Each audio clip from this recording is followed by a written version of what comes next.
Assalamualaikum warahmatullahi wabarakatuh.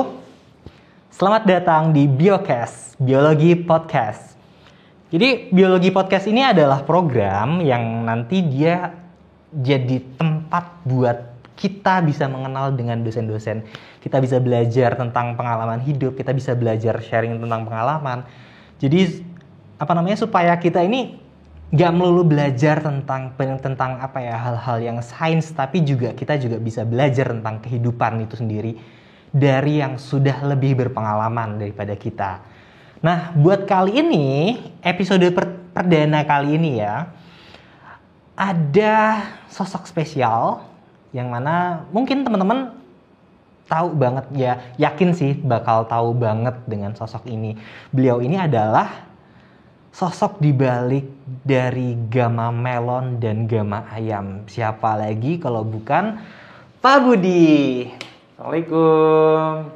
Nah, Pak Budi, Jadi, Pak Budi ini adalah dekan dari Fakultas Biologi, singkat cerita ya. Beliau ini profesor yang berhasil mencapai gelar profesor di usia berapa, Pak? 49 tahun. 49 tahun. Jadi bisa dibilang cukup muda. Tapi meskipun menyentuh usia sekarang udah di usia berapa nih Pak kalau boleh tahu nih Pak? 15 dibalikin lah. 15 dibalikin. Tapi meskipun begitu Pak Budi ini masih terlihat muda loh, jangan salah. Jadi jangan tetap bisa ngejokes kok, tenang aja. Nah, jadi mungkin dari sekilas Pak Budi mungkin boleh bercerita gimana sih tentang latar belakang Bapak ya. Baik. Oke, monggo Pak. Saya ini dilahirkan di keluarga pendidiknya. Ayah saya seorang pendidik, ya kepala sekolah gitu ya. Ibu saya juga guru dan menjadi kepala sekolah pada saat beliau mau pensiun. Ya. Keduanya mendidik saya dengan lingkungan yang penuh dengan budaya seni gitu ya, karena mereka senang budaya seni dan juga mengenalkan saya pada bio entrepreneurs ya. Ayah saya ya punya sawah, punya kolam, punya ternak ya. Di sela-sela dia sebagai pendidik gitu ya. Nah, ibu saya ya support juga sebagai seorang ibu rumah tangga, tetapi juga dia guru pendidik juga. Nah, itu yang masa kecil saya sangat senang sekali. Kami berenam saudara, saya 3 laki-laki 3 perempuan. Oh, 6 bersaudara? 6 bersaudara. Ya, zaman-zaman itu kan KB itu keluarga besar. Supaya banyak saudaranya itu ya. Beda arti ya dengan sekarang ya. Sekarang ya cukup 2 anak cukup lah, atau 1 cukup. Ini ngomong-ngomong tentang saudara kandung nih Pak, dulu waktu masih kecil tuh pernah berantem gak sih Pak? Oh ya jelas, tapi kalau kakak saya dengan saya kan bedanya 10 tahun. Oh. Ya, jadi kakak saya SD itu dia sudah SMA mau ke universitas. Ya, kemudian kalau saya dengan adik saya beda 7 tahun. 7 tahun? Ya, saya banyak ngomong ke adik itu sebagai seorang kakak. Dia banyak saya latih lah, berinteraksinya banyak dengan saya. Kalau saya dengan kakak itu karena beda 10 tahun ya, jadi bagus interaksinya, cuma paling yang ngajari gitar. Ketika saya SD itu udah mulai tertarik gitar. Kamu pingin main gitar kayak saya, kakak saya jago gitar. Dulu itu punya gitar itu dari mana ya Pak ya? Kakak saya kayaknya dia memang ini dapat beasiswa gitu ya. Iya.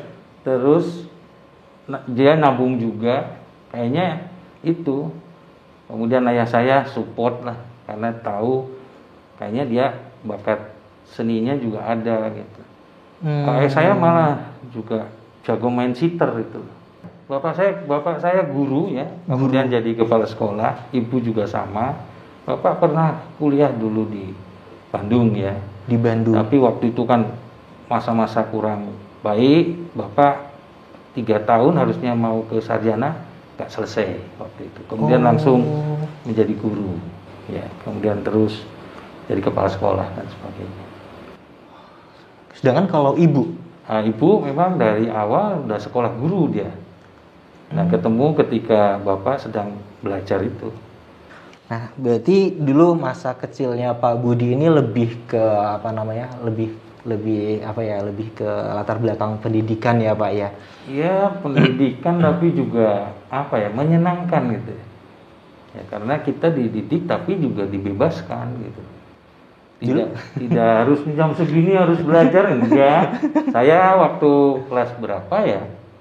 Itu sampai main kelereng tuh sampai jam 9, besoknya mau ujian gitu ya. Tapi ibu bapak saya udah tahu anak ini udah siap itu ujiannya.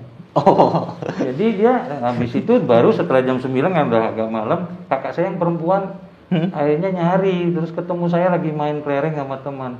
Dipanggil ibu dan bapak, akhirnya suruh istirahat, gitu aja. Nggak dimarahin, nggak. Udah, karena kamu harus istirahat karena besok kamu ujian. Jadi Pak Budi ternyata rebel juga ya masa kecilnya. Main kelereng jam 9 malam. Sampai jam 9 malam. Di bawah apa kan ada apa seperti lampu itu ya. Nah, di tikungan jalan ada lampu sama teman-teman. Nah, karena saya udah siap belajar, udah siap untuk ujian. Justru mereka memperbolehkan supaya refresh. Cuma besoknya kan karena kalau terlalu malam kan nggak ada istirahat. Dia harus istirahat, makanya suruh pulang istirahat. So paginya pagi-pagi bangun sudah berangkat sekolah udah siap. Baik Pak, berarti ini masa kecilnya dari Pak Budi. Nah terus kan setelah dari masa kecil, terus lanjut sekolah, terus kalau boleh tahu dulu SMA-nya di mana ya Pak ya? Saya SMA di Tasikmalaya. Tasikmalaya? Iya, jadi saya tuh dari kecil lahir di Tasikmalaya, meskipun orang tua saya bapak kan berasal dari keturunan sini ya, dari Jogja ya. Kemudian kalau ibu dari keturunan Cirebon. Nah kemudian saya di bawah tante saya, karena waktu itu tante saya sama om saya belum punya anak. Saya dibawa ke Jakarta, hampir 2 tahun lebih di Jakarta. Setelah ya mungkin usia 3 sampai 5 tahun ya. Oh masih Jakarta, kecil itu Pak? Masih kecil dibawa, karena orang Jawa kan atau orang Indonesia saya kalau pingin punya anak kan mancing kan. Iya betul. Nah dia bawa ponaannya saya, dirawat seperti anaknya. Oh. Itu hampir 2 tahun lebih. Setelah 5 tahun mau masuk TK itu, saya baru dibalik lagi ke Tasik. Kemudian dari sana terus SD, SMP, SMA di Tasikmalaya sampai selesai. Oh iya Pak, ini out of topic nih Pak. Terus tantenya Pak Budi akhirnya punya anak. Akhirnya punya anak. Alhamdulillah. Perempuan. Berarti pancingannya berhasil. Iya. Jadi seperti saya sudah menganggap dia seperti adik saya betul itu. Ya. Sampai sekarang. Terus setelah balik lagi ke Tasikmalaya, lanjut SMA, terus sampai pada akhirnya kuliah. Nah, gimana nih Pak kuliah nih Pak? Penasaran nih. Saya tuh SMA sebenarnya fisika ya. Fisika, cuma di antara nilai rapor itu memang biologi sejak kelas 1 kan mulai diarahkan tuh kelas 2 waktu itu ya. Kelas 2 harus milih kan, kelas 2 kelas 3. Dari kelas 1 biologinya bagus terus ya 9 gitu ya. Terus ya saya setelah di fisika juga masih tetap sampai selesai. Hanya karena saya tadi dibesarkan ayah saya punya istilahnya objek biologi ya, ada sawah, ada kebun, ada kolam ikan. Jadi biasa saya tuh ke kebun, ke kolam gitu ya. Sehingga saya menyukai itu. Nah, kemudian tergerak kayaknya saya ingin mempelajari deh. Ya, termasuk saya kenapa ya nanti risetnya ayam itu sangat-sangat terpengaruh ketika saya kelas 4, 5, 6 SD sampai SMP. Ayah saya nitipkan ayam yang begitu banyak untuk saya kelola. Padahal saya masih kecil. Itu dikelola, artinya dikasih makan, telurnya diambil dan sebagainya. Dan saya udah biasa breeding gitu. Saya ngawinkan ayam kampung dengan ayam Bangkok karena ayah saya beli ayam Bangkok. Jadi itu membekas. Kalau yang ke tanaman ya tadi karena saya sering dibawa ke sawahnya, lihat panen juga. Kalau panen dulu masih kecil tuh kan pakai pedati itu. Nah, saya pernah naik juga tuh di tumpuan tumpuan istilah bagor itu ada karung-karung. Bagor, iya. Karung-karung naik di ini oleh pedatinya itu dulu masih pakai sapi ya. Iya, Ya, sapi. sapi ya. Nah, itu naik itu di itunya. Dan setelah itu. Nah, itu yang kemudian mungkin sedikit banyak menyebabkan saya menyukai organisme hidup ya, biologi ya. Mungkin karena contoh-contohnya real. Ini kalau dari cerita Pak Budi ini, bapaknya Pak Budi punya sawah, punya perkebunan, punya Ya, kebun, kandang, ayam kandang dan ayam. kambing ya. Kambing gitu ya. Ternakan banyak banget tuh Pak berarti. Enggak juga, karena dia meskipun dia pegawai negeri, dia memang punya usaha ya, berdagang lah. Oh, berdagang. Itu juga mungkin juga dari nenek saya. Nenek saya juga pedagang. Neneknya pedagang. Pedagang. Tapi kalau bapak kan diarahkan oleh nenek untuk berpendidikan, untuk sekolah. Untuk sekolah. Ya, itu. Terus nih Pak Budi apa dong jadi gabungan antara? Ya mungkin ya ada sih mungkin itu menurun kepada saya, artinya saya juga pendidik ya. Iya. Saya ingin seperti ayah saya, dia banyak sekali melahirkan murid-muridnya yang ya zaman itu kan guru itu betul-betul digugu dan ditiru ya. Digugu dan ditiru.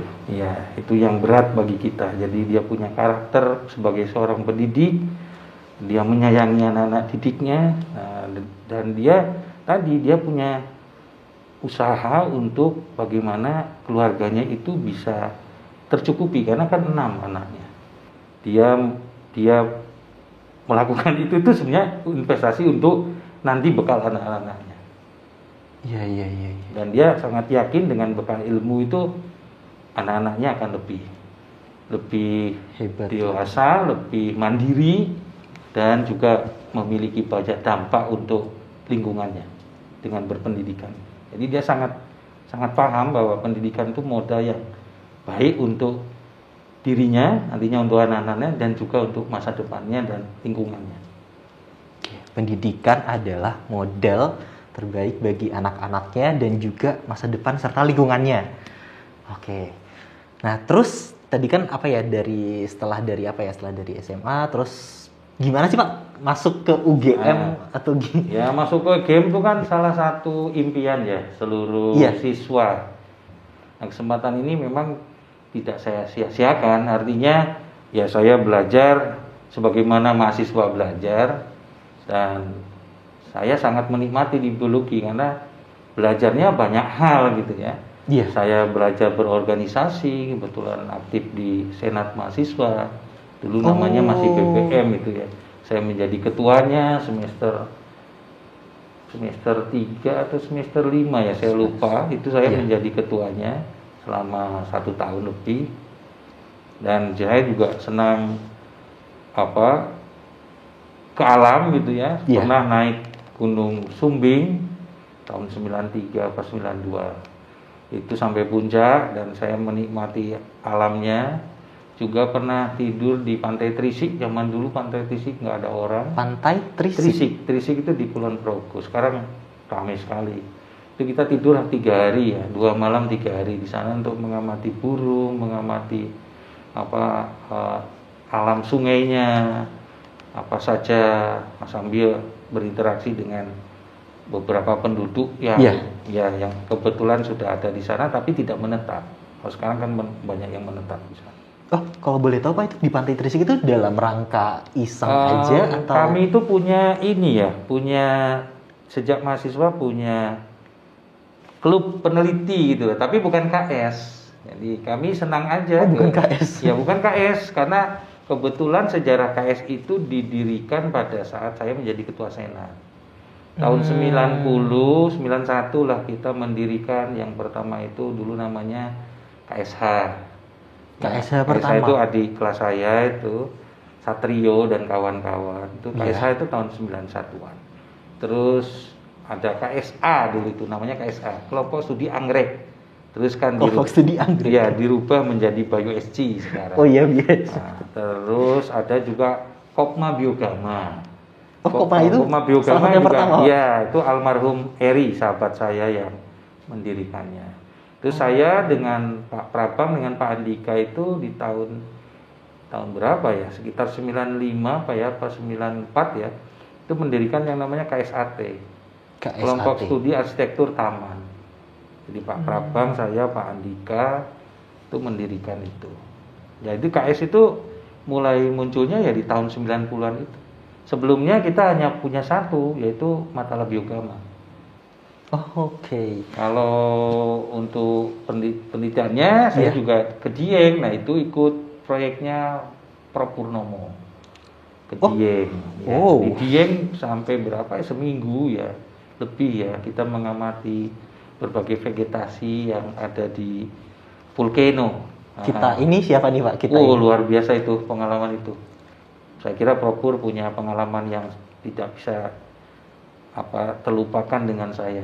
Oh iya Pak, kita ini berarti jenengan sama Pak Pur. Saya, Prof Pur dan beberapa mahasiswa, ada mahasiswa S2, kemudian mahasiswa S2 dari Riau, sekarang udah profesor, namanya Profesor Firdaus, bimbingannya almarhum Bapak Dr. Andes Muhammad Nasir MSc.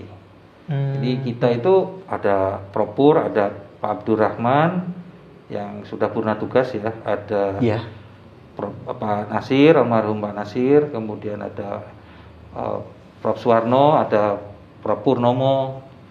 Jadi kita pakai beberapa kendaraan ke sana. Itu di sana itu camping atau? Ya kita ada penginapan gitu ya. Iya. Di penginapan, tapi kita sampling sampai beberapa hari-hari. Kita memang bersyukur dididik ya, meskipun nanti akhirnya saya lebih ke lab ya, karena saya memilih genetika untuk skripsinya, sedangkan untuk seminarnya saya lebih ke alam.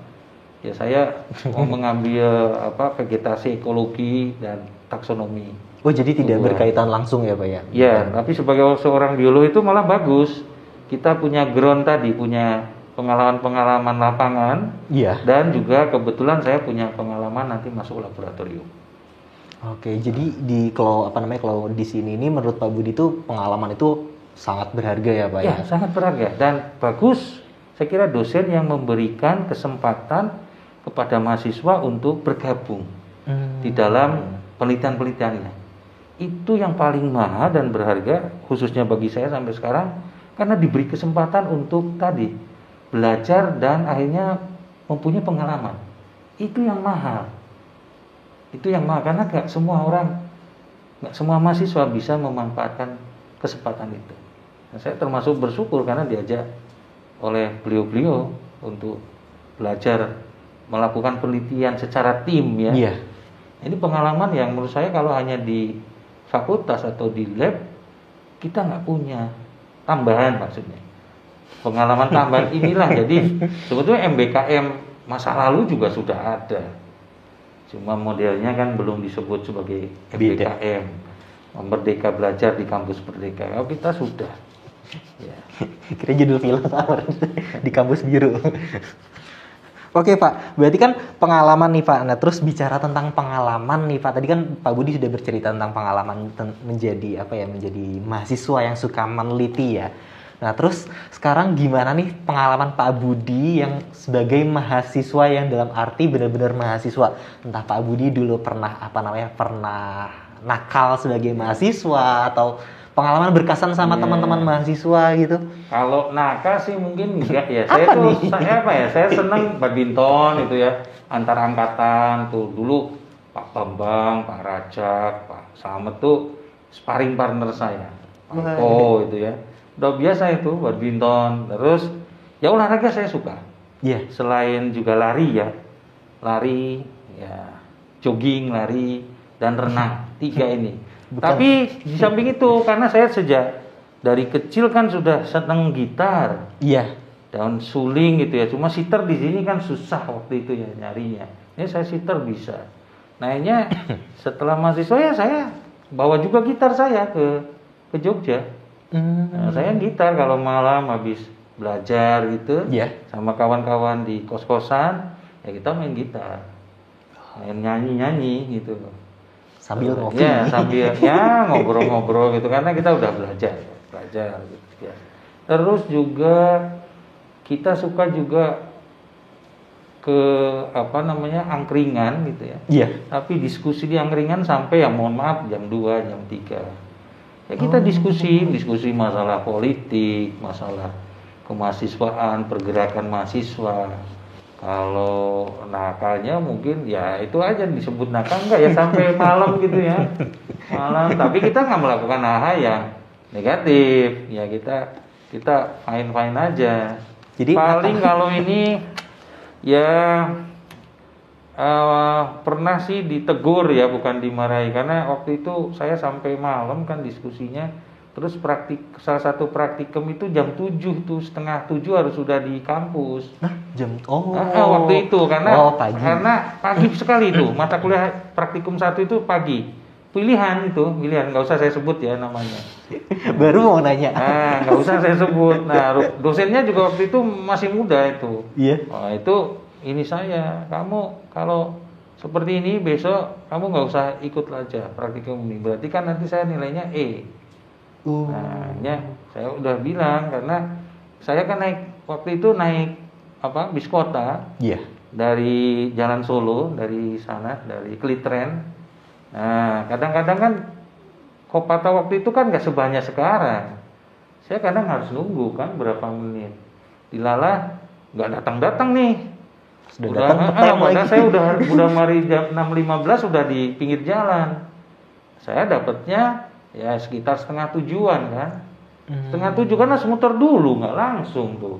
Nah, muter itu kan kadang filsafat ada yang turun, hukum turun kan, muter kan itu, pertanian turun, dan kita harus rela kan kawan-kawan kita turun. Kan dulu nggak ada halte pun dia nggak mau turun di halte. Pokoknya teman-teman hukum minta turun di sana ya turun. Dia turun muter sampai di sinilah di skip ya, di teknika. Turun kita masuk sana udah jam 7-an. Terus kemudian ditegur. Besoknya saya meruput, lebih baik jalan kaki aja daripada nungguin Kopata.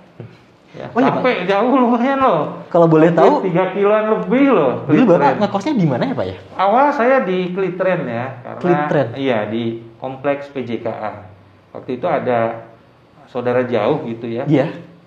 Saudara jauh dari Bapak itu di Klitren itu. Jadi saya ngerti, ini ternyata daerah yang dulu semacam perumahan orang-orang PJKA-nya sejak zaman Belanda, dekat Balai Yasa. PJKA tuh apa ya? PJKA itu kereta api lah. Oh. Perusahaan jabatan kereta api itu udah jadul banget tuh. Sekarang PJKA udah nggak ada. Sekarang Istilahnya namanya PT KAI. Ya, KAI itu udah jadul banget. Asing saya Mas. Generasi muda. Jadul banget tuh kalau bukan orang-orang yang ini, tapi jadi ngerti, ternyata Jogja itu asik ya, ada kereta perumahan kereta api yang rumahnya itu rumah besar-besar zaman Belanda. Mungkin kalau sekarang udah 100-an tahun ya rumahnya ya. Bisa dibayangkan gitu ya. Asik lah bergaul dengan masyarakat di sana ya. Berarti kosnya di daerah ya, di rumah PJKA-nya itu. Iya, di ini saya kos ya dibantu oleh saudara jauh itu. Di sini aja. Horor enggak, Pak? Enggak juga. Enggak aja ya. Dan kita berbaur tuh dengan masyarakat Klitren. Kadang ada acara-acara lah di kampung, ada pengajian, ada apa, kita bantu bareng. Kadang ada di Klitren tuh yang agak kaya itu dulu nikahan apa wayang. Iya, saya kan jadi bisa nonton semalaman nih. Itu bahaya, Pak. Nonton malam ini ngantuk-ngantuk ya. Ngantuk-ngantuk sama beberapa kosakatanya kan, karena saya dibesarkan di Jawa Barat ya. Iya. Ayah saya kan juga jarang berbicara pakai bahasa Jawanya kan. Karena kebanyakan kan pakainya bahasa Sunda kan. Iya. Nah, sehingga waktu nonton wayang ini agak-agak ini ada yang ngerti, ada yang enggak utuh gitu. Kan juga bahasanya kan banyak bahasa Jawa yang kromo itu ya. Dan zaman dulu belum ada subtitle ya. Enggak ada subtitle langsung. Lebah ganteng. Saya ratu ngantuk-ngantuk. Saya akhirnya kawan saya itu Sugeng, anak FFP. Mas, ki opo ki artine ya. Penerjemah. Iya. Nanti dia kasih tahu itu. Ini guru-guru mah ya lagi guyonan gitu. Makanya kok banyak orang ketawa, saya nggak ketawa sendiri itu. Saya kesel ya ngelihat orang lain ketawa tapi kita nggak paham. Nah, ya kayak gitu. Nah, itu yang mahal menurut saya. Karena belum tentu anak-anak sekarang juga punya kesempatan untuk tadi interaktif sosial, Iya. sambil kita juga menikmati budayanya. Iya. Budayanya bisa langsung saya saksikan langsung. Oh, ini mahal ini. Kalau sekarang ya saya menilai itu mahal sekali. Pengalaman itu tadi. Jadi ke mahasiswa sekarang ya beri kesempatan untuk mereka banyak pengalaman dalam hal yang positif ya. Iya. Challenge itu. Oke. Jadi, wah, ternyata Pak Budi nggak beda jauh dengan mahasiswa pada umumnya gitu loh. Cuma kalau waktu di zaman dulu itu Bapak lebih banyak mencoba ya Pak ya, untuk mencari pengalaman. Iya. Termasuk mungkin yang belum dikasih tahu itu, saya di semester 6 itu mulai bisnis ya. Bisnis. Wah, karena ada itu kayaknya mengalirnya itu mulai ketika salah satu keluarga saya, kakak saya itu produsen ya kalau sekarang bilangnya jilbab itu, kalau dulu kan kerudung ya. Iya, kerudung. Nah, itu dia mulai melebarkan usahanya sampai ke Jogja. Dia sering bawa ke Beringharjo.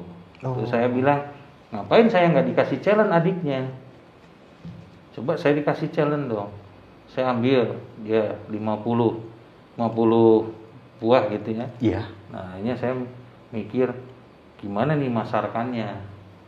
Nah, saya punya banyak kawan-kawan, kalau sekarang namanya JMMB ya, dulu namanya KMB Keluarga Muslim Biologi. Itu ada yang dia kan orang Jogja asli. Jadi dia punya di dusunnya di dusunnya gitu. Kan ada pengajian tuh ibu-ibu. Nah, itu jadi saya, ini kesempatan. Saya tak masuk ke dia, saya titipkan, berapa nih? Ini nih caranya. Dari saya waktu itu ya 3.000 aja. Kalau kamu lihat di Beringharjo ini dijual 5.000. Wah. You bisa juga kalau dia cash, saya bilang kasih aja 4.000, kamu kan dapat 1.000 tuh untungnya. Saya ngambil dari kakak saya 2.000. Ya saya untung 1.000. Dia jual langsung 1.000, dapat langsung 1.000 per potong. Itu mulai tuh semester 6, 7. Di samping saya juga ngasisteni ya. Iya. Ngasisteni beberapa mata kuliah lah, 4 atau 5 mata kuliah.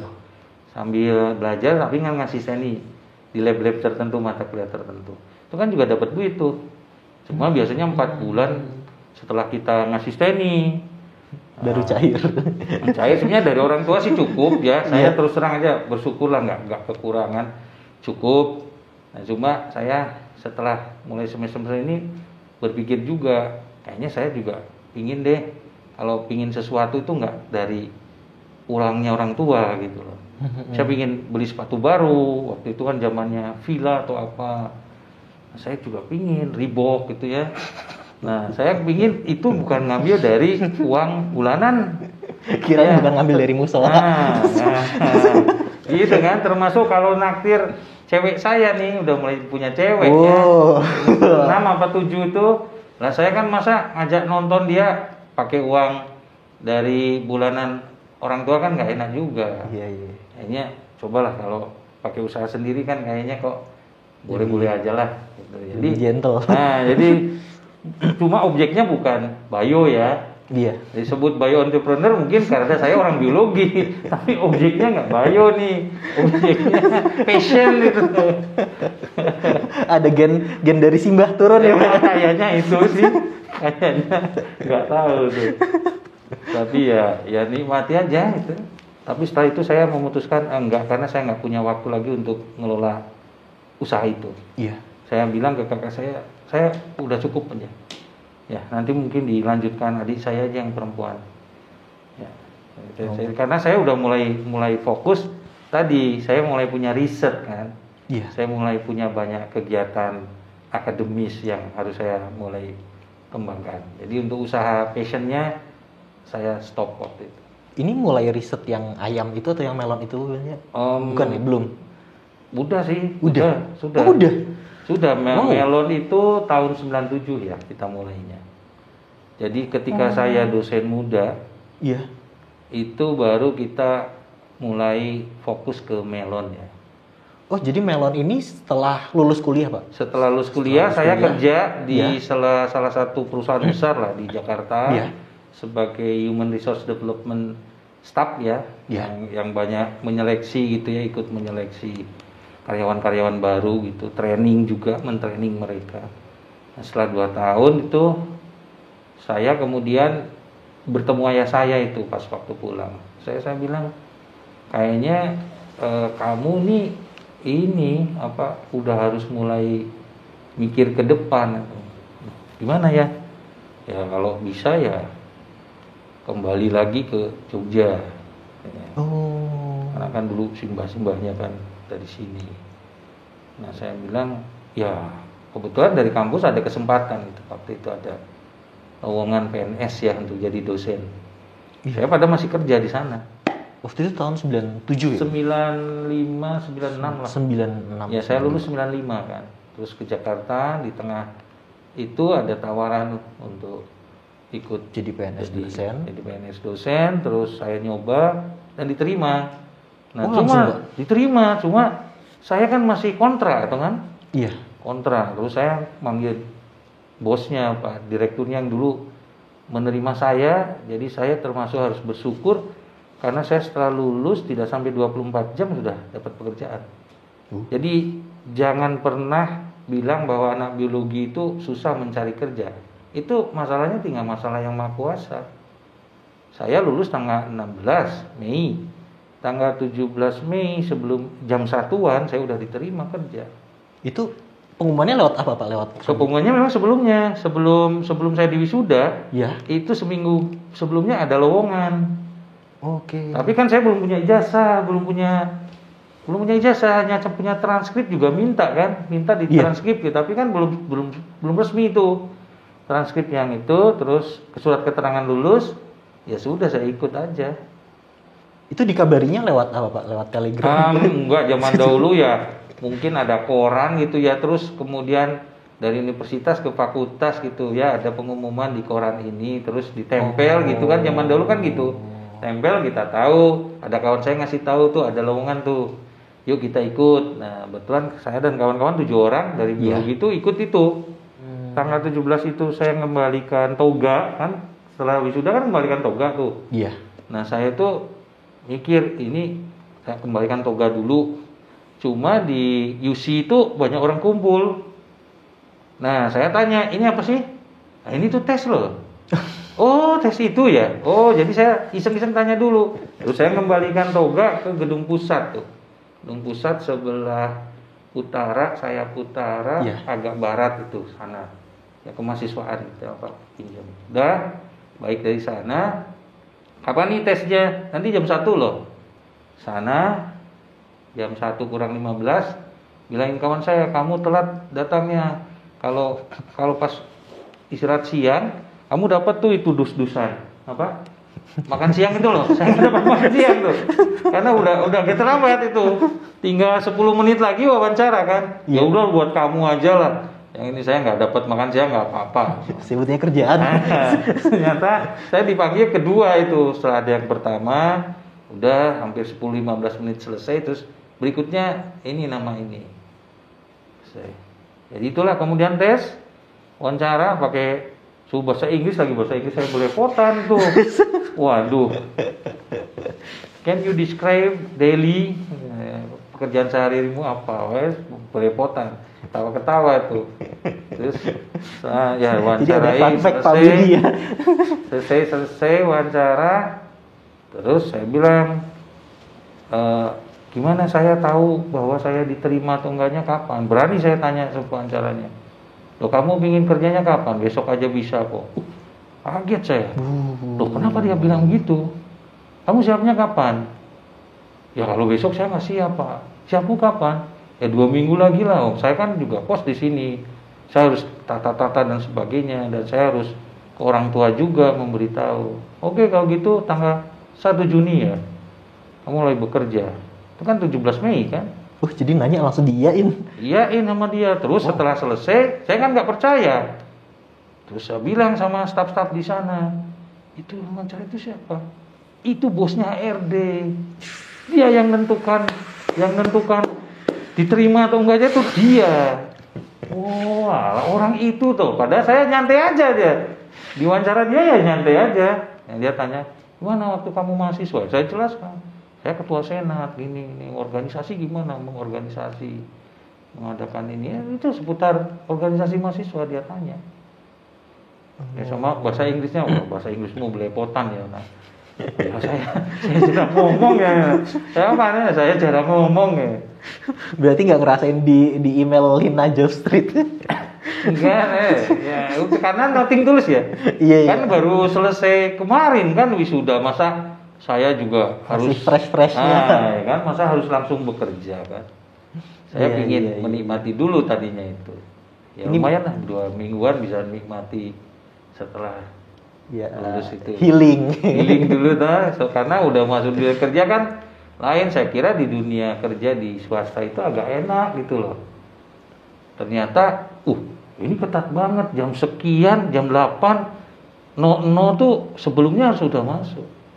Begitu lebih kita reportnya merah nih, bisa ngurangi nanti dari tadi kan kita kan potong gaji. Itu ternyata ternyata di swasta disiplin ya. Disiplin banget. Iya. Saya nggak ngira itu. Saya kira ya di swasta biasa, ternyata mereka sangat disiplin. Sangat disiplin. Dia baru tahu kerja ini memang harus begini nih karena saya udah kerja gitu sekarang. Iya. Terus berarti tadi setelah ini perusahaan yang di Jakarta tadi. Iya, Jakarta. Saya nggak mau sebutan namanya ya. Iya. Tapi ada gajahnya juga sih. Jadi saya tuh pindah dari gajah ke gajah gitu. Saya bilang, ya, saya tuh orangnya pindah dari gajah ke gajah. Oke, gajah lagi nih. Nah, terus setelah dari gajah ini terus kan ke gajah lagi ya, Pak ya. Itu karena karena ya itu Bapak pembicaraan dengan Bapak itu tadi Bapak. Ya, Pak. Terus berarti kalau gitu dulu waktu sebelum-sebelumnya Pak Budi belum pernah punya keinginan untuk jadi dosen ya berarti ya? Ada, cuma menurut saya itu susah ya.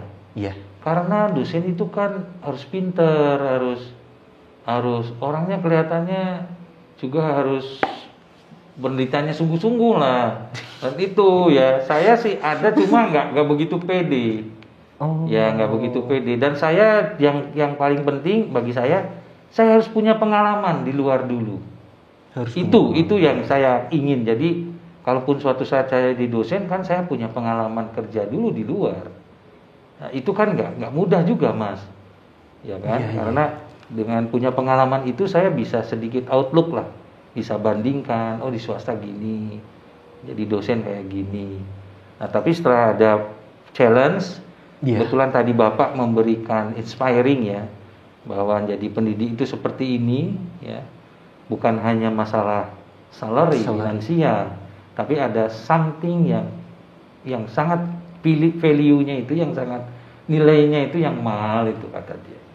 Bagaimana membangun bangsa, membangun generasi yang akan datang dan sebagainya. Dia cerita banyak tentang bagaimana sekian puluh tahun dia menjadi pendidik gitu ya. Nah kemudian itu masuk juga ke saya, benar juga ya, kalau saya ngejar finansial terus sih sampai kapan nggak berujung ya. Itu ada masuk tuh.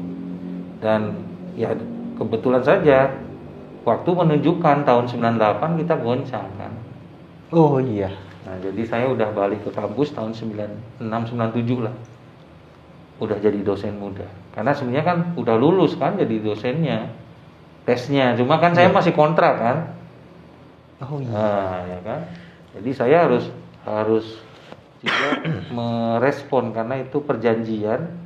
Jadi saya harus betul-betul menghormati perjanjian dan melaksanakan perjanjian kerja. Iya. Berarti itu kontraknya dihabiskan dulu. Dihabiskan dulu. Kemudian saya juga bilang ke bos saya yang dulu menerima saya ingin berkembang, Pak. Bagus. Bagaimana caramu berkembang? Saya ingin belajar lagi. Jadi saya ingin S2 dan S3. Kalau itu alasanmu, saya dukung kamu. Meskipun saya berat, karena saya yang menyeleksi kamu kan. Ini sama bosnya tadi? Iya, bosnya manggil saya. Saya bilang, saya mau ngomong gitu tuh mikirnya berminggu-minggu mau menghadap beliau itu. Karena beban berat saya, karena dialah yang menyeleksi saya. Langsung gitu. sehingga beban saya banyak berpikir gimana cara ngomongnya, kapan waktunya. Saya ngadap baik-baik, Pak, mohon maaf, saya mau ini. Alasanmu apa? Apa kurang? Gajimu kurang, Bang? Waduh. Ya cukup, Pak, saya sudah cukup. Ya, cuma ada hal yang lebih ini. Saya ingin berkembang, Pak. Caranya dengan melalui belajar. Nah, ini dia menyadari kamu masih muda, kamu izinkan, tapi kamu janji bener kamu S2 S3 ya nak. Saya berjanji. Dan ya kebetulan pintunya diberikan, berapa tahun kemudian saya diterima di luar negeri untuk sekolah S2 dan S3. Yang ke Jepang itu ya? Yang ke Jepang itu. Sebenarnya sebelum ke Jepang ya dramanya banyak ya. Karena saya apply bukan hanya ke Jepang. Ada ke Australia, ada tahun 98 saya sudah diterima di Austria. Iya. Ya, di Vienna University, cuma karena tadi ada krisis, yang 5 orang harusnya berangkat jadi 1 orang. Karena duitnya nggak cukup, krisis. Nah, itu pun juga beban bagi saya karena saya udah bilang sama orang tua mau pamitan. Saya akan pergi ke Austria. Ternyata udah pamit gak jadi. Nah, jadi itu yang menyebabkan saya harus berhati-hati kalau berbicara untuk itu. Harus pasti dulu, setelah saya sampai di negara itu, saya baru kemudian akan menyampaikan itu. Karena ternyata apa saja bisa terjadi di luar kemampuan kita. Karena kan itu paspor, visa, apa-apa udah siap. Iya. Udah tinggal berangkat yang 5 orang ini dari UGM ini. Tapi ternyata dengan 98 semuanya terbalik semua. Dunia kan semua goncang itu. Iya. Hanya yang berangkat cuma 1 yang udah mau doktor. Enggak, tadi sekilas di dalam pikiran saya itu mikirnya langsung ini gimana ya, terus yang berangkat 1 hobi 4 tuh gimana? Enggak, kemudian dari sana kita kan juga berusaha lagi ya, apply. Saya ke Adelaide, ke New South Wales, ya ke Australia, kemudian ada juga yang ke Amerika. Ke Amerika terus ke Jerman juga. Oh, ini yang 4 orang tadi yang nggak berangkat? Bukan. Saya apply beasiswa, setelah itu kan nggak berangkat kan? Iya. Dan saya kan harus bangkit untuk apply lagi, berjuang lagi, apply untuk beasiswa. Karena saya menyadari ketika saya diangkat atau profesi saya sebagai dosen, maka tugas saya adalah belajar sampai selesai, yaitu sampai doktor. Nggak ada lagi pilihan. Itu adalah kewajiban saya sebagai dosen, karena saya sudah memilih itu sebagai profesi saya, maka saya harus sampai doktor. Mohon maaf, waktu itu kan internet sangat terbatas, mahal sekali. Gaji saya sebagai CPNS dan PNS seperti itu, 1/10-nya dari gaji saya ketika di swasta, kan berat sekali. Tapi saya harus melalui itulah saya bisa ngirimkan apply ke berbagai penjuru dunia. Dan waktu itu ingat, lelet, nggak kayak sekarang kan, lama. Belum ada jadi 3G. mau masukkan file aja, attach file aja lama. Belum ada YouTube. Belum ada. Itu tahun 98, 97, 98, 99. Itu saya berjuang untuk tadi, karena setelah 98 tidak jadi berangkat, waktu itu saya apply, termasuk apply beasiswa. Dan ingat waktu itu bangsa kita, negara kita nggak punya duit untuk membiayai anak-anaknya untuk sekolah di luar negeri, kecuali yang khusus ya, misalnya program Habibie atau apa. Oh iya, program Habibie. Kita nggak punya. Yang dosen-dosen itu silakan Anda sekolah ke luar negeri, tapi Anda cari sendiri. Ya. Nah, tapi kita punya satu semangat, itulah yang saya harus bilang ke semuanya itu. Semangat itu, semangat untuk terus mencoba, mencari, ya. Dan akhirnya ketemulah yang di Tokyo itu. Beasiswanya juga udah ada. Saya dikasih waktu 10 hari untuk menerima atau enggak. Setelah diseleksi beratus-ratus orang, diterimanya 4. Itu pun mereka masih nawarkan mau diambil atau enggak. Dan saya berdoa istiqoroh, ya, saya umat Islam, saya minta pada Tuhan, ya, tolong itu diberikan yang terbaik. Saya tidak hanya ingin yang saya inginkan, karena kalau yang saya inginkan terus terang, waktu itu semua dosen pinginnya sekolahnya di Amerika kan, itu dreamnya, karena dia pusat ilmu dan teknologi. Saya juga dreamnya pasti ke sana lah. Kalau keduanya kalau nggak ke Eropa ya ke Australia. Itu pilihan kedua. Jepang itu mungkin pilihan ketiga ya. Tapi saya berdoa, ya Allah berikan yang terbaik. Karena berikan yang saya inginkan, kemarin saya udah tolak itu. Ke Vienna yang tinggal berangkat aja, kalau yang Maha Kuasa belum mengizinkan kan nggak berangkat. Iya. Karena krisis itu, dari sana saya belajar. Oh berarti selama ini kalau saya meminta apa yang saya inginkan itu belum tentu itu yang terbaik. Belum tentu yang terbaik. Iya, akhirnya saya rubah doanya, ya Allah berikan yang terbaik. Ternyata dijawab. Ya, meskipun itu bukan yang sangat saya inginkan ya, karena saya tadi dreamnya ke Amerika atau ke Eropa atau ke Australia, tapi ternyata Allah memberikan yang terbaik. Apa yang terbaiknya? Setelah S2 saya lanjut S3 dengan beasiswa yang berbeda. Langsung. Sementara yang lain, nah itulah kenapa kita minta yang terbaik, bukan yang diinginkan. Karena yang kita inginkan ya, belum tentu. Kawan-kawan saya dapat S2 setelah itu bertahun-tahun baru S3. Jadi saya termasuk yang cukup muda untuk bergelar doktor waktu itu. Ya saya 34 35 udah doktor. Ya, termasuk bersyukur, oh ternyata ini jawabannya. Dan ini adalah hadiah dari kesabaran ketika saya nggak jadi berangkat ke Vienna, Austria. Jadi itulah yang saya kira harus kita petik ya setiap. Dan tadi usaha susah nyari beasiswa, internet mahal, surat juga mahal. Kenapa? Perangkonya mas. Orang anak sekarang kan nggak tahu perangko ya. Perangko itu mahal banget.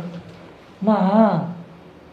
Perangko itu bisa sampai kalau kita ke Eropa itu separuh dari gaji kita. Separuh dari gaji kita.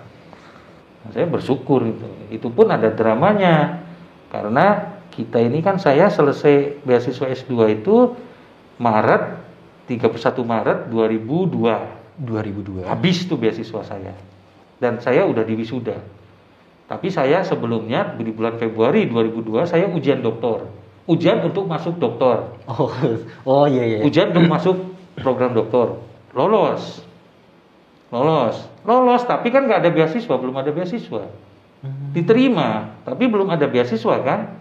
Diterima per 1 April 2002. Tapi nggak punya uangnya dari mana nih untuk bayar SPP-nya? Iya, saya ambil dari tabungan saya selama beasiswa itu saya nabung. Terus saya gunakan untuk membayar biaya registrasi dan tuition fee, university tuition fee. Soalnya nggak mungkin juga jualan kerudung di sana ya. Nggak bisa, kalau di sana kan nggak bisa. Ya, terus itu bulan April berarti tanpa beasiswa. Bulan Mei, nah bulan April itu ada seleksi Hitachi itu. Hitachi International Scholarship, itu beasiswa terbaik sedunia. Itu beasiswa terbaik sedunia. Makanya peminatnya ribuan itu. Mei diberitahu lolos. Tapi dapat uangnya kan Juni. Per 1 Juni.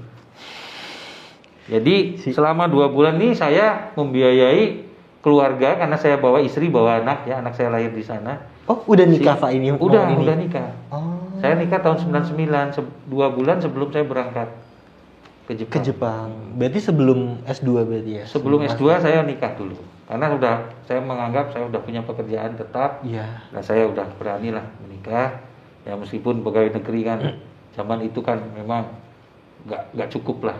Iya. Tapi kita berdoa, namanya rezeki bukan hanya gaji. Itu harus diingat.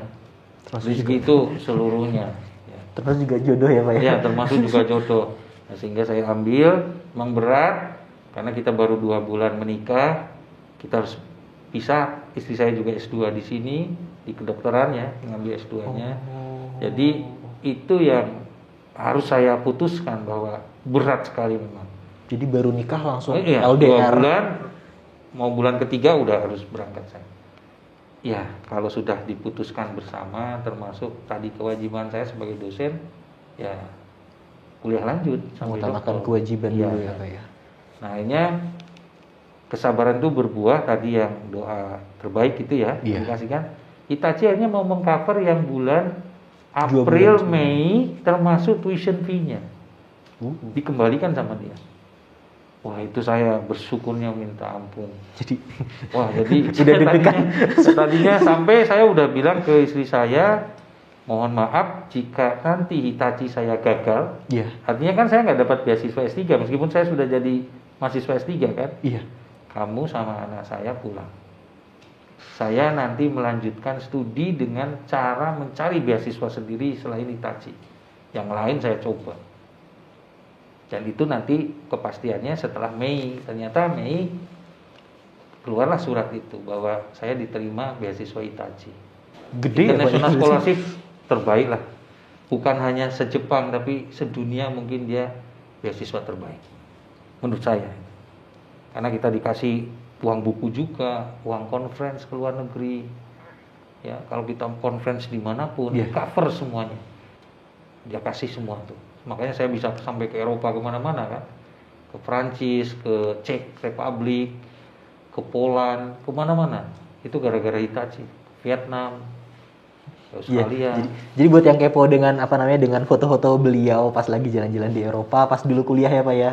Itu bisa cek aja di Instagramnya beliau nanti di akunnya nanti ada di sini. Instagram saya baru 2017 ngerti Instagram. 2017. Iya, itu pun dipaksa Pak Heri Sunarwan tuh. Saya waktu mahasiswa tuh pernah berpikir gini. Saya kan anak UGM. Iya. Saya harus naklukkan UGM nih.